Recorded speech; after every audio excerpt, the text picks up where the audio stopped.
buat gue segitu lama ya, 2 tahun ya. Misalnya 2 tahun tuh 2 pacaran terlama gue. Oke. Jadi 2 tahun kita bareng-bareng. Gue ngerasa gue udah tahu semua tentang dia gitu. Sebaliknya dia sudah tahu tentang diri gue dan kehidupan gue gitu. Jadi analoginya adalah ya dia tuh rumah buat gue gitu. Oke. Jadi kayak ya udah Selamat datang, welcome gitu ya. Kayak gue ngebukain pintu buat dia, selamat datang di rumahmu, dia pulang, ya sudah. Semoga kamu betah di rumah ini, nikmatin suasana rumah ini, ayo kita buat hangat rumah ini, ya sudah.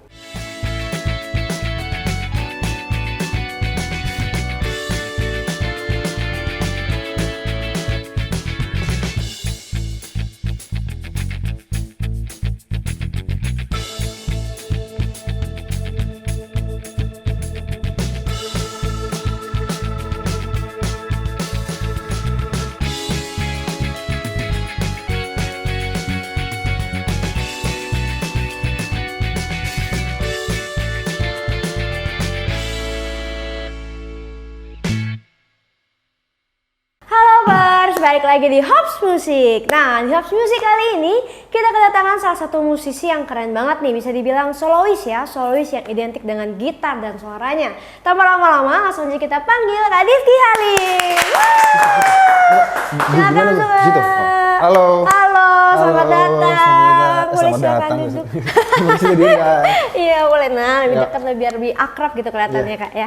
Halo Kak, gimana kabarnya nih? Alhamdulillah sehat, baik. Sehat baik, ya, lagi sibuk apa sih nih baru? Lagi sibuk karena baru aja ngerilis single baru, jadinya pastinya promo-promo. Promo-promo ya. Oke, nah kita juga aku manggilnya Kak Difky nih, Kak Difky ya. Oke, Kak Difky. Oke, Difky aja. Oke. Nah, Difky berarti mau promo-promo single terbaru nih ya di House Music juga nih Hoppers nih. Tapi sebelumnya aku mau tanya-tanya dulu nih tentang Difky nih. Ya, boleh. Boleh ya? Boleh. Oke, pertama nih, Difky, sejak kapan sih Difky ini mulai bermusik gitu? Maksudnya maybe dari kecil udah main band atau something? Kalau main musik dari SMP, jadi SMP. pas SMP dulu biasalah ikut-ikutin apa lomba-lomba band antar sekolah gitu kan. Terus mulai belajar gitar juga di SMP. Tapi udah memang dari kecil, dari SD gue udah suka nulis. Walaupun dulu belum bisa main alat musik, tapi kayak udah memang dari kecil suka nulis kayaknya. Nulis lagu ya? Nulis lagu, nulis puisi, sampai sekarang gitu. Oh, berarti anaknya sastra ya? Lumayan. Lumayan ya? Oke, nah berarti itu tadi masuk band di SMP? SMP. Jadi vokalis apa jadi gitaris dulu? Oh. Vokalis sambil main gitar. Oh, berarti langsung otomatis ya? Belajar gitarnya itu dari siapa sih? Belajar gitar sendiri sih, gue otodidak kayaknya. Otodidak? Awalnya papa mungkin yang ngajarin gue kunci standar lah, G, C gitu. Cuman selebihnya gue explore sendiri. Explore sendiri. Akhirnya lancar, abis dari band. SMA juga masih ngeband? SMA sampai kuliah, kebetulan kuliah juga masuk di sekolah musik kan. Jadinya ya udah, tetap memang dari dulu bermusik gitu. Jadi dulu bermusik ya. Oke, nah buat para hoppers yang belum tahu nih, Kak Difky ini juga merupakan salah satu kayak barang ya. Ini seorang sepupu ya. Seorang sepupu ya, sepupu dari salah satu musisi yang udah legend banget di Indonesia ini, yaitu Ariel Noah. Ya, betul. Nah itu berarti kalian dari pihak papa mamanya? Bang Ariel dari pihak papa gue. Jadi mamanya Bang Ariel itu kakaknya papa gue. Oh ya, gitu. Satu nenek lah. Satu nenek. Nah apa sih jadi sepupunya Ariel Noah nih? Ada nggak sih yang kayak sangat membantu dalam perjalanan karirnya Difky nih? Atau mungkin di dalam dunia musik gitu? Sangat membantu pasti. Pertama pasti dengan adanya abang itu yang pasti menginspirasi ya. Dari kecil juga gue suka nulis lagu karena emang juga terinspirasi dari abang gitu. Kalau kemudahannya mungkin yang didapat apa ya? Ya gue single pertama bawain lagu sendiri, Cinta Yang Diam, terus abang mau nyanyiin bareng sama gue ya, itu menurut gue ya sudah kemudahan lah buat gue. Bayangin debut pertama, single pertama langsung bisa duet sama seorang Ariel Noah gitu kan, jadi ya mungkin gak semua orang bisa kan. Jadi gue tetap karena gue memang ada hubungan keluarga ya, gue bersyukur di situ. Harus menggunakan privilege itu dengan sebaik mungkin ya? Ya, betul. Betul banget. Oke, nah berarti musik-musik genre-genrenya Difky ini dalam bermusik itu biasanya genrenya apa sih? Sebenarnya gue anak band banget sebenarnya. Sebenarnya musiknya tuh band. Dari kecil gue SD udah dengerin Coldplay. Nonton nanti nih? Kayaknya enggak sih gue. Gue uniknya gue gak suka nonton konser. Gue tuh suka musik tapi gak suka nonton konser atau kenapa. Gue kayak gak suka hiruk pikuk keramaian gitu lah. hampir nggak pernah gue nonton konser, kecuali kalau konsernya Noah gitu. Itu kayaknya disuruh deh. Itu juga nonton ya gitu. Itu juga gara-gara sama bokap atau enggak gue di belakang panggung gitu. Tapi nggak pernah pengen nonton konser gitu. Oke. Jarang.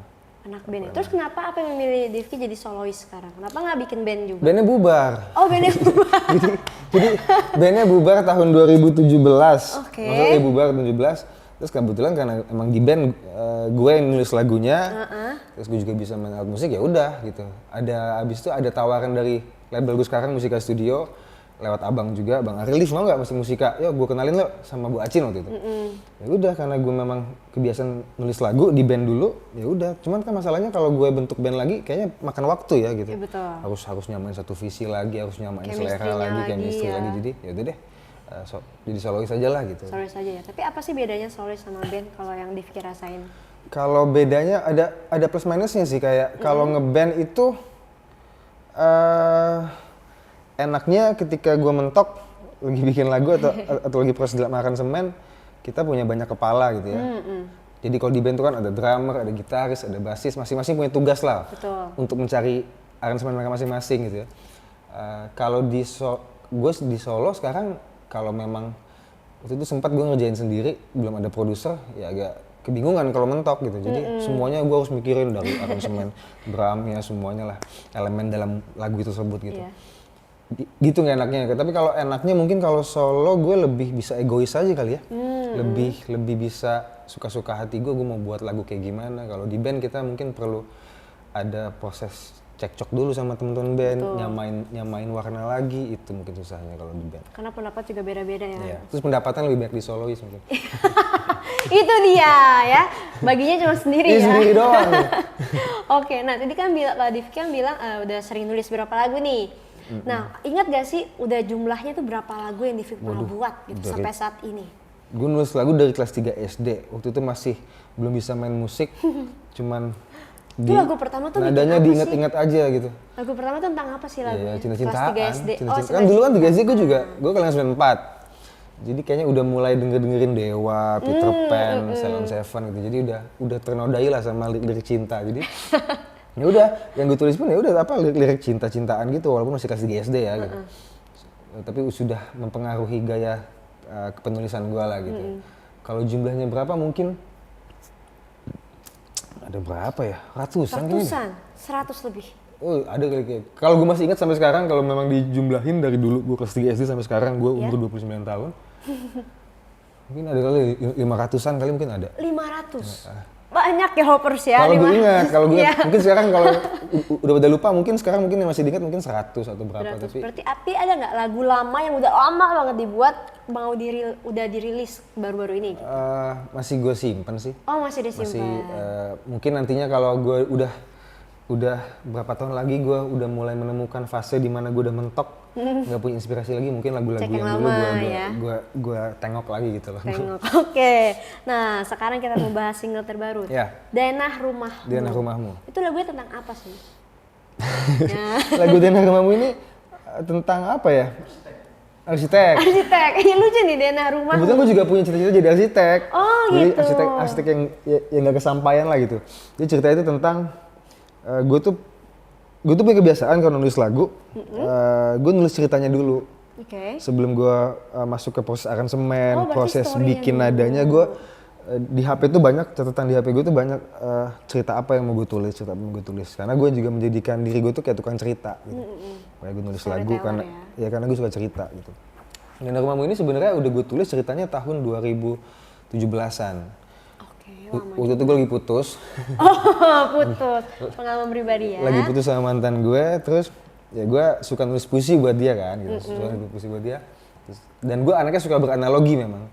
Gue suka nyari kiasan-kiasan gitu. Jadi karena gue sama dia udah pacaran udah terlalu lama, mungkin ada kali. Berapa lama? Buat gue segitu lama ya, 2 tahun ya. Misalnya 2 tahun tuh pacaran terlama gue. Jadi 2 tahun kita bareng-bareng. Gue ngerasa gue udah tahu semua tentang dia gitu.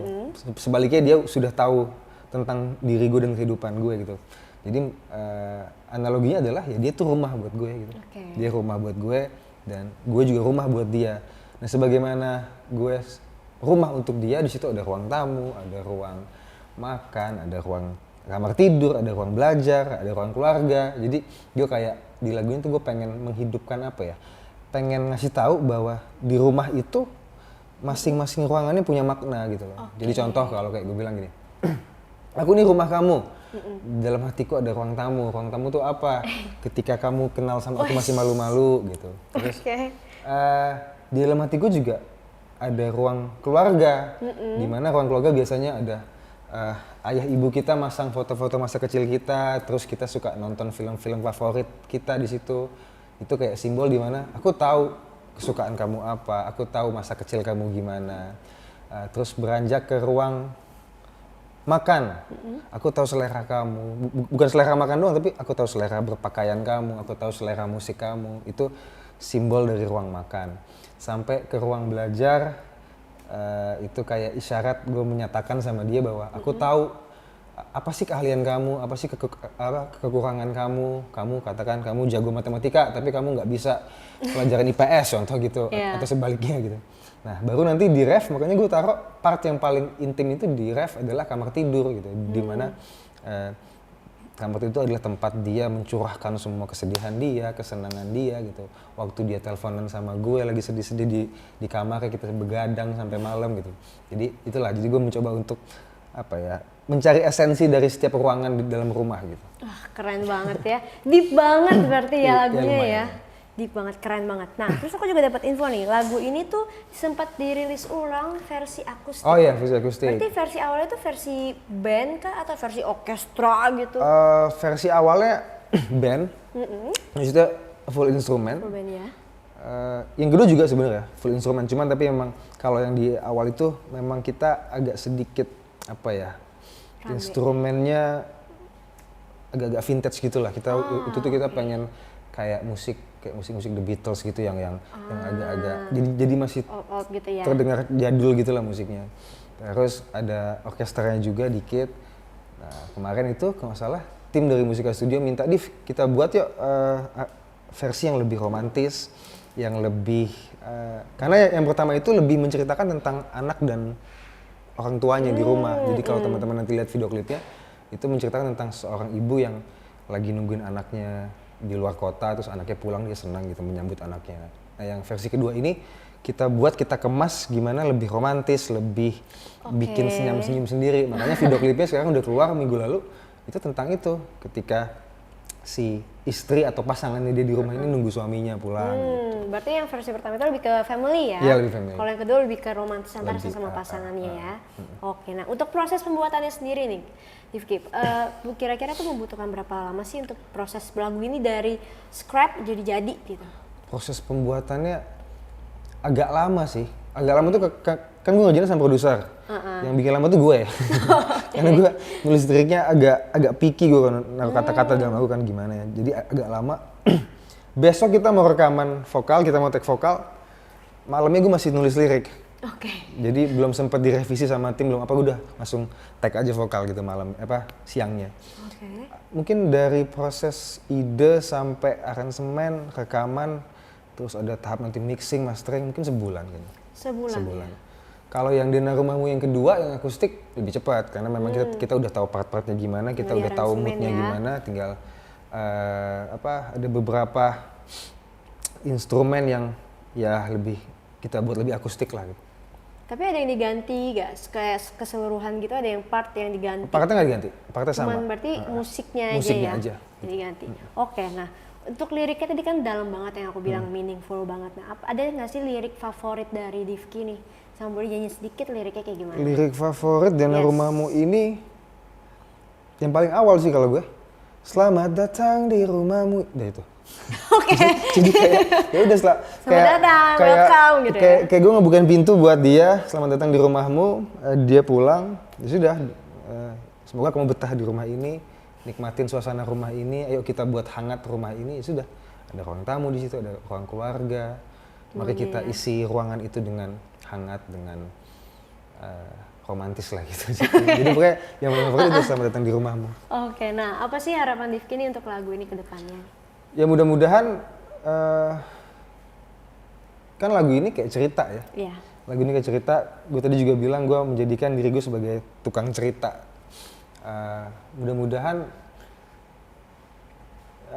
bisa mewakilkan banyak cerita teman-teman semua sih, karena menurut gue ketika kita semua punya punya orang-orang terpenting dalam hidup kita, bisa itu kekasih kita, bisa orang tua, adik kita, kakak kita. Jadi ketika kita sudah menganggap orang itu penting buat kita, ya kita sudah harus jadi mau tidak mau suka kita adalah rumah buat mereka gitu kan. Jadi ya gue lebih lewat lagu ini, harapan gue bisa mengingatkan ke teman-teman semua bahwa ya kita harus mulai hangat, kita harus mulai kembali menjalin kehangatan lagi sama orang-orang terdekat kita lah gitu. Keep in touch lah ya, gitu ya. Oke, nah boleh dong nih abis ini di spill nih project selanjutnya. Oh, project selanjutnya? Maybe ada full album, EP atau single lagi gitu. Ya Dina Rumahmu ini adalah salah satu satu dari sekian banyak lagu yang udah gue siapin tahun ini gitu. Oke. Jadi kemarin kebetulan sebelum Dina Rumahmu ini ada lagu gue judulnya Lara. Itu udah setahun gue nggak ngeluarin single. Jadi setahun lamanya gue nggak ngeluarin single, gue nggak promo lagi. Akhirnya sekarang Dina Rumahmu lah yang pertama kali gue keluarin setelah gue vakum lama itu, setahun gak ngeluarin single. Belum bisa gue spill sih, tapi pokoknya banyak. Pokoknya gue bakal ngasih banyak cerita lah ke teman-teman lah. Prepare aja Hoppers ya, prepare yang akan datang dari Divky nih. Ada yang duet yang pasti, ada duet itu ada 2 lagu yang duet. Luar biasa. Kita tunggu aja ya Hoppers ya, berapa lagu yang bakal Divky keluarin, mungkin nanti ada full albumnya. Amin. Semoga aja ya, kita tungguin Hoppers pokoknya. Oke, sekarang pengen ajak main games nih. Gimana tuh? Zamannya Make Your Own Playlist. Ada disiapin ya gitar nih ya. Disiapin? Anak gitaris nih, anak band gitar. Oke, jadi aku pengen minta Divky bikin satu playlist isinya 5 lagu. 5 lagu ini lagu-lagu yang biasa Divky dengerin. Yang lagi gue denger sekarang bukan? Yang lagi disukain, lagu cinta boleh, dangdut boleh, yang lainnya boleh. Oke, nanti minta sebutin lagunya apa sama nyanyiin sedikit lagunya. Siap nih ya? Oke, lagu pertama. Lagu pertama ada Sal Priadi. Judulnya Serta Mulia. Serta Mulia. Gue nyanyiin dikit nih. Boleh. Masalah. Miliar-miliar, juta-juta, ratus-ratus sekian kemungkinan orang di dunia, kamu dapatnya aku. Lucu ya lagunya lucu ya. Lagunya lucu banget unik, ya. Lagunya unik. Kenapa tapi lagu itu? Iya, kata-katanya tuh gue tuh suka banget sama Sal Priadi, karena emang dia tuh nulis lirik kayaknya kayak nulis surat aja gitu buat pacarnya, dia nulis gitu aja. Kayak miliar-miliar, juta-juta, ratus-ratus sekian, kayak kok kepikiran ya bisa bikin lirik gitu. Unik gitu ya? Unik gitu. Oke, lagu kedua nih? Lagu kedua, gue sekarang lagi banyak dengerin Dewa lagi sih. Dewa. Gue dengerin ini tuh terakhir, maksudnya pertama kali dengerin tuh SD. Terus sekarang mulai dengerin lagi. Yang paling gue suka tuh, gue lupa nama albumnya apa, tapi yang album yang ada mata satu tuh. Album sama Arjuna Pupus. Dari masalah ada 11 lagu kalau nggak salah. Yang paling gue suka judulnya Mustikus Cinta. Boleh dinyanyikan.